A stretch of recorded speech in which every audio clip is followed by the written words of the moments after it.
మహిళల స్వేచ్ఛపై కాంగ్రెస్ అగ్రనేత రాహుల్ గాంధీ చేసిన వ్యాఖ్యలు రాజకీయంగా చర్చకు దారితీశాయి. గురువారం నిర్వహించిన ఆస్క్ మీ ఎనీథింగ్ కార్యక్రమంలో మహిళలు తమ అభిప్రాయాలను స్వేచ్ఛగా చెప్పగలిగే పరిస్థితి ఉండాలని రాహుల్ అన్నారు.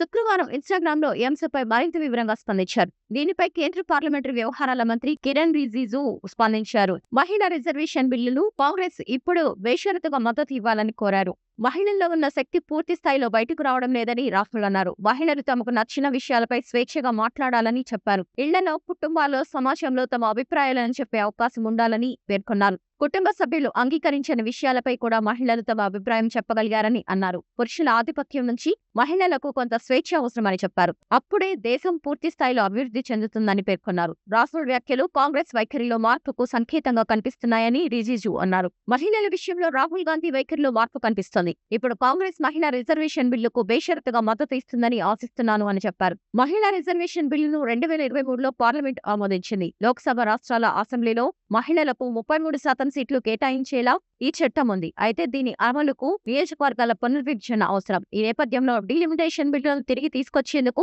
విపక్షాల మద్దతును ప్రభుత్వం కోరుతోంది. రాహుల్ గాంధీతో గురువారం రిజిజు ఫోన్లో మాట్లాడారు. బిల్లును త్వరగా తీసుకొస్తే మహిళా రిజర్వేషన్ల అమలు వేగంగా జరిగే అవకాశం ఉందని వివరించారు. మహిళా రిజర్వేషన్లు అమలు కాకపోతే వారిలో అసంతృప్తి పెరిగే అవకాశం ఉందని చెప్పినట్లు ప్రభుత్వ వర్గాలు తెలిపాయి. 2026 రాజ్యాంగ సవరణ బిల్లు ఏప్రిల్లో జరిగిన బడ్జెట్ సమావేశాల్లో లోక్సభ ఆమోదం పొందలేదు. ఈ బిల్లును తిరిగి ప్రవేశపెట్టే అంశంపై ప్రభుత్వం, విపక్షాల మధ్య చర్చ కొనసాగుతోంది.